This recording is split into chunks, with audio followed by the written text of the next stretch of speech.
The Road to Macstock with Jeff Gamet. This is MacVoices.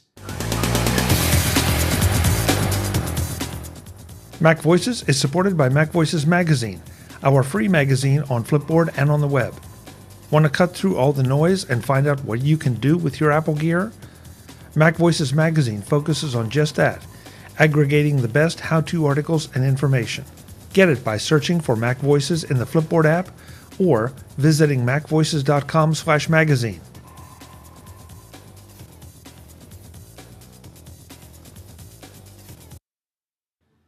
Welcome to MacVoices.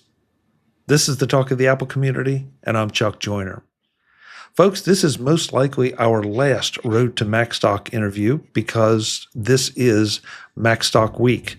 At the end of the week, a lot of us are going to be heading to Crystal Lake, Illinois for Macstock. I hope that even if you are having to join us at the last minute, you will join us because we're going to have a great 3-day weekend of learning, education, fellowship, fun, every other positive adjective I could throw at it.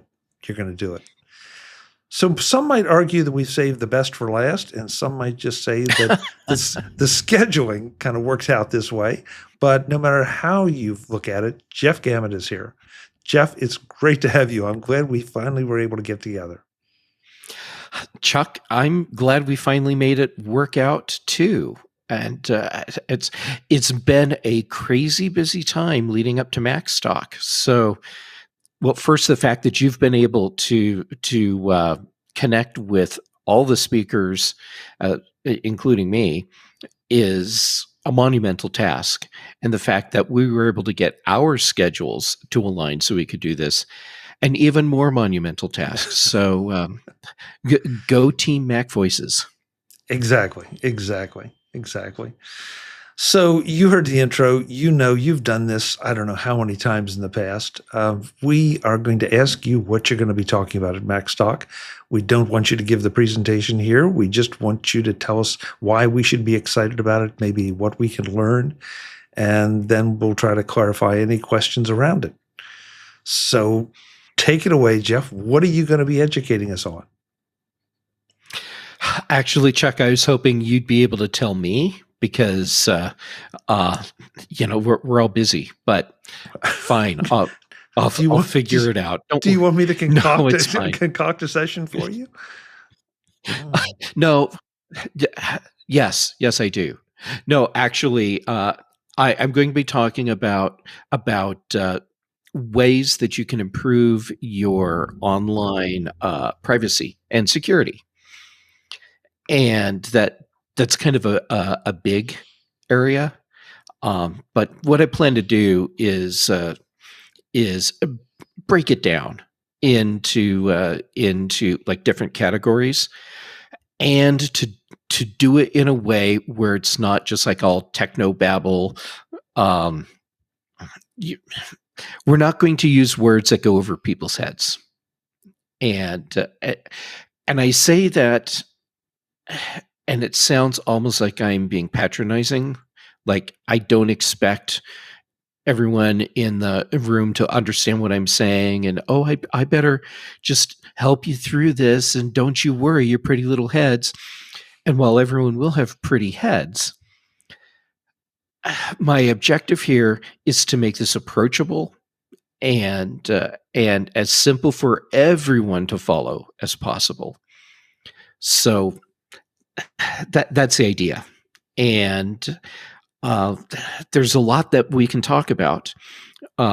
First up, there are the things that you can do like on device. So that means your iPhone, your iPad, your Mac, where you can help lock down your device, if you will, so that it's less likely to be a target for attackers, whether that's like remotely or let's say you work from a coffee shop a lot. What can you do to make sure that no one is snooping on what you're doing online from the other table? So we'll look at things like that. One thing that I think is very important and is overlooked in a lot of discussions is what if you are in a situation, let's say you're in a dangerous relationship. What can you do when you are at the point where you are able to extract yourself from that? Your device can still be used to track you by that person that's controlling your toxic relationship. So I'm going to hit on things that you can do to protect yourself there too.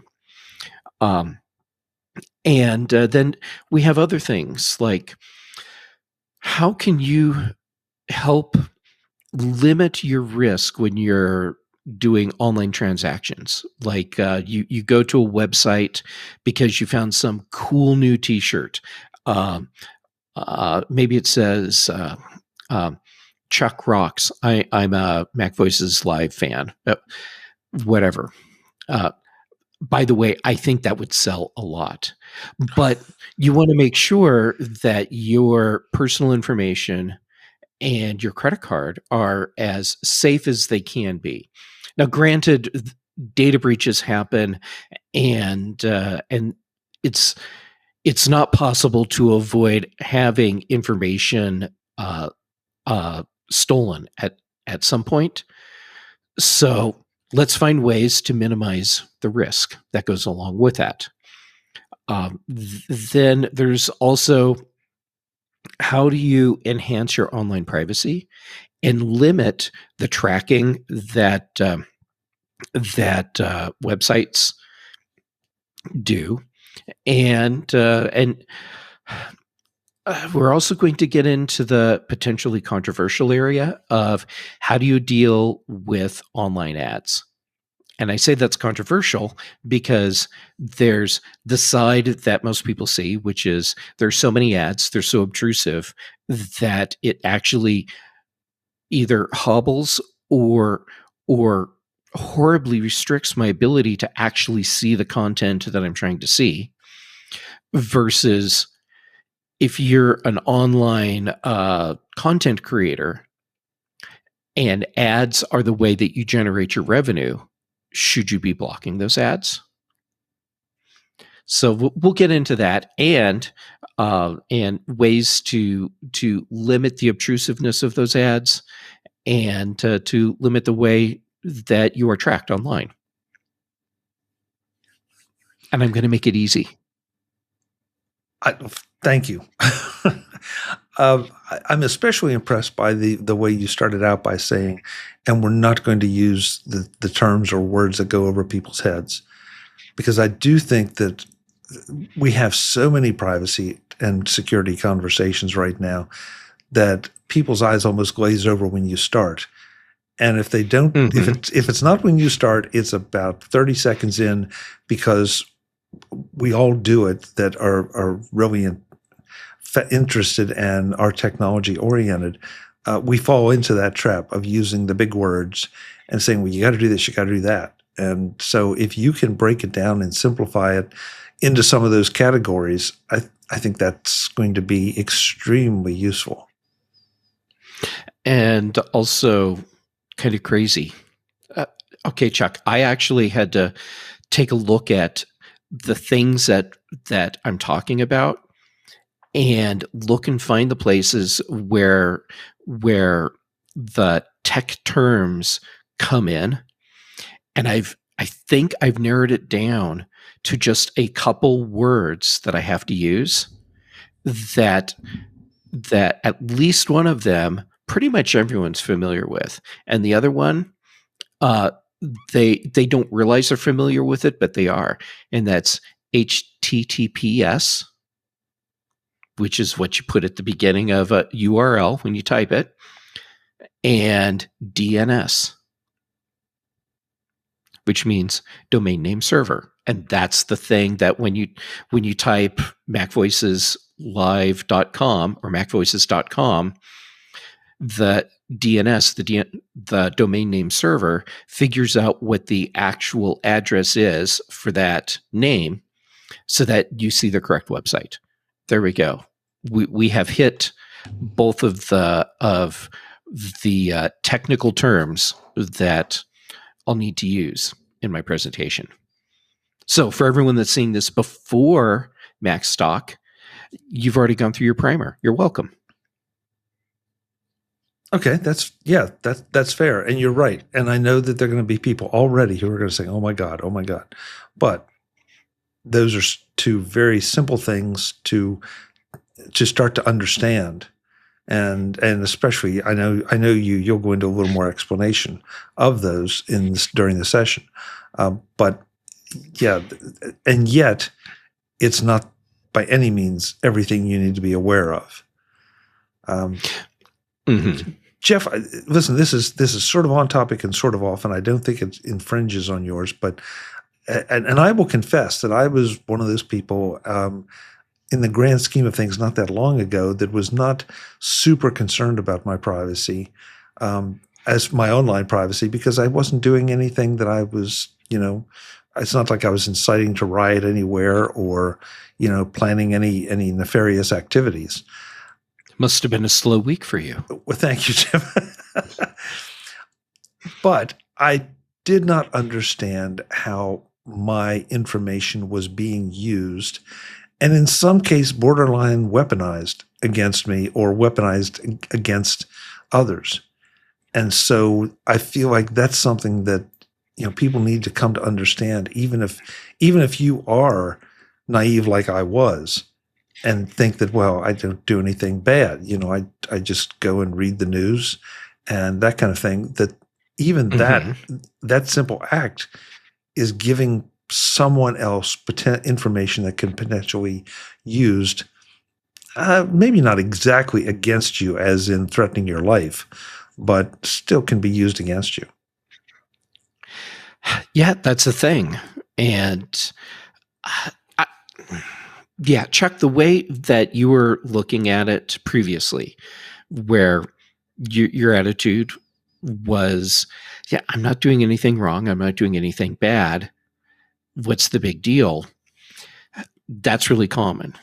And I equate that to a privacy thing that was presented to me long ago in a way that really resonated, which is just because you don't have anything bad in your underwear drawer, in your dresser, doesn't mean it's okay for a government or a company to come into your house and open up your dresser and go through your underwear drawer. That's your private place. And that's an attitude or perspective that I think a lot of people need to look at and decide, are they comfortable with someone a stranger going through their underwear drawer? And now you're stuck with that image in your head, and but you're going to remember it. Exactly. And I think that's the important point here, is to do something, to give examples like that are humorous, borderline outrageous, and really do kind of land and stick. Because otherwise we're into acronyms and all kind of things that people just say, oh, I can't deal with this. I just want to go and watch Netflix. Right. And there's nothing wrong with that. You should be able to go and watch Netflix without worrying about how much of your personal information is being collected and leveraged or weaponized or sold. You should just be able to go and watch Squid Games or whatever show you're into right now, and that should be your thing. You can't make yourself completely invisible online, but you can limit how much tracking is being done and how many overbearing ads that actually become a barrier to seeing the content you want to see. Like, for example, let's say you go to a news website and the first thing that happens is you get a pop-up for some offer. And so you have to click that away. But now there's 3 other ads that are popping up in different places and a banner that goes across part of the content. And you're trying to click all these things away. But now a video pops up and you finally get through that. Now you can look at the content that's on the page. The example I gave you, I'm not making that up. This is what I have experienced on more than one mainstream news site. And if you have to go through barriers like that to see the content, then you're probably not going to go look at it because it's overbearing. And there's another place you can find the content you're looking for, most likely. The other side of that is that's how they make money. So we need to find that middle ground between, are they going to barrage me with so much before I can even get to see the first sentence of an article versus can I actually see content and they make money? And again, something you said earlier, about the blocking of some of those ads and some of those things.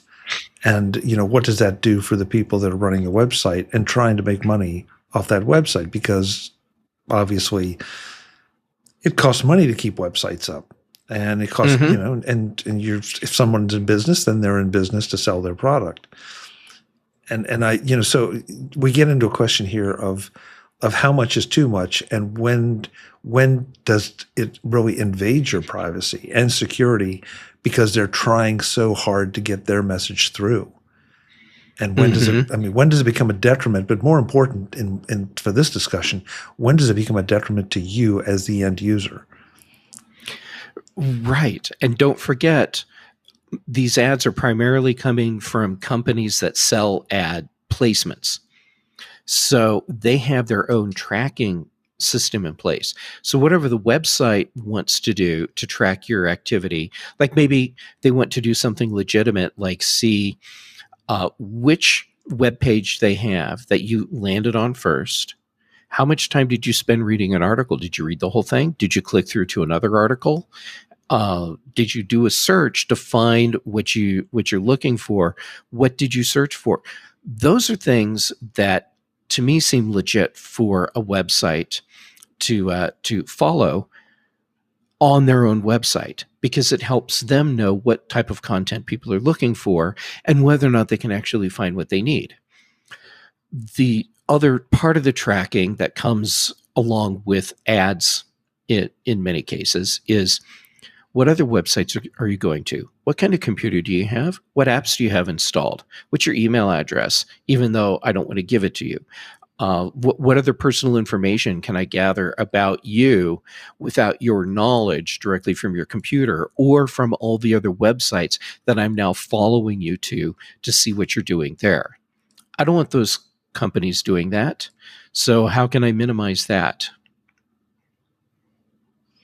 You've bitten off a big topic, Jeff. And I'm going to try and get through all of this in 45 minutes and keep it easy. If there's anybody who can do it, it's you, because you will boil it down to the things that are most important and likely to have the most positive impact on the audience if they will listen and implement your advice. Well, hopefully it works. Chuck, here's my plan. I already gave you the basics of what we're going to cover. When we talk about tracking and limiting your visibility online, I'm going to give everyone some very simple options that can be very effective. And then, just because people like to know what else they can do, I'll go into something that's much more technical, but we're not going to go into the nuts and bolts part. We're not going to dive into, and here's command line stuff you can do. But I'm going to expose people to these things so that they're aware of what's out there and what else they can do. But I'm not going to take it down the deep technical path and if people want to know more, of course, they can talk with me after the session or throughout the rest of the weekend. Perfect. I'm looking forward to this. I know that you and I have had so many discussions one-on-one and with the MacVoices Live crew about these things, but I have an idea you're probably going to tell us all some things that either we've forgotten or never knew in the first place. So I might not be in the front row, but I'm going to definitely be there for this session. Well, Chuck, I'm looking forward to seeing you there. And I have looked through the list of all the speakers, so I know who's going to be there. And I've read the descriptions for each presentation, so I know what's coming. And I'm very much looking forward to being there all weekend and getting to see everyone else's presentations. I think I'm going to learn a lot. It's going to be fun. And that's sort of what Macstock does. First of all, you get to see a lot of friends or people you're familiar with that eventually become friends. But you end up getting so much great information. I always bring home an embarrassing amount of information. It's like, how did I not know some of these things? Or I really need to look into this more because this session now has intrigued me to the point of doing it. So yeah, it's just absolutely one of my favorite weekends of the year. Same. So Mike Potter has been giving all the speakers a discount code. Yes, it is a little bit late. We recognize that, but I want to still make sure that Jeff gets a chance to promote his code so that if you have been intrigued by what Jeff has said, or if Jeff's comments are the thing that push you over the edge to come to Macstock, that you get to take advantage. So Jeff, to get $50 off attending Macstock Conference and Expo, your code is? It's exactly what I use for my name on all the social media services, J Gamet. So it's JGAMET. And procrastinators, I am here for you. Use the code. Get your discount.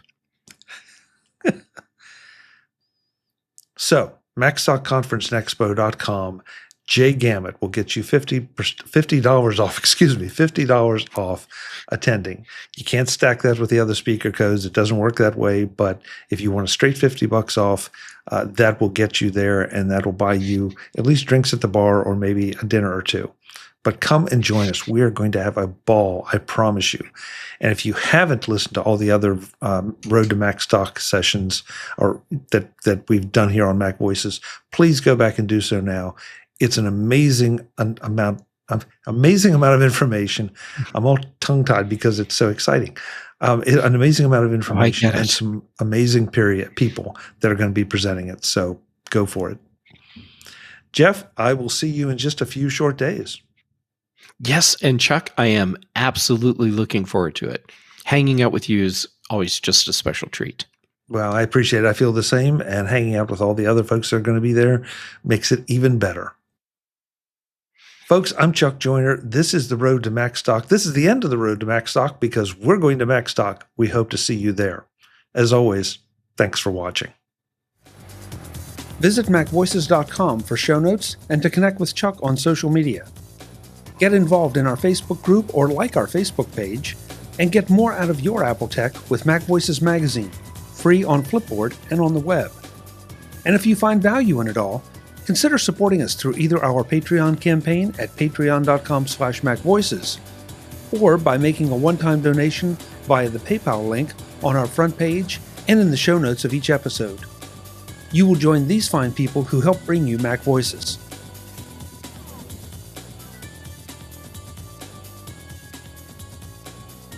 Advertising handled by Backbeat Media at backbeatmedia.com. Bandwidth provided by CashFly at cashfly.com.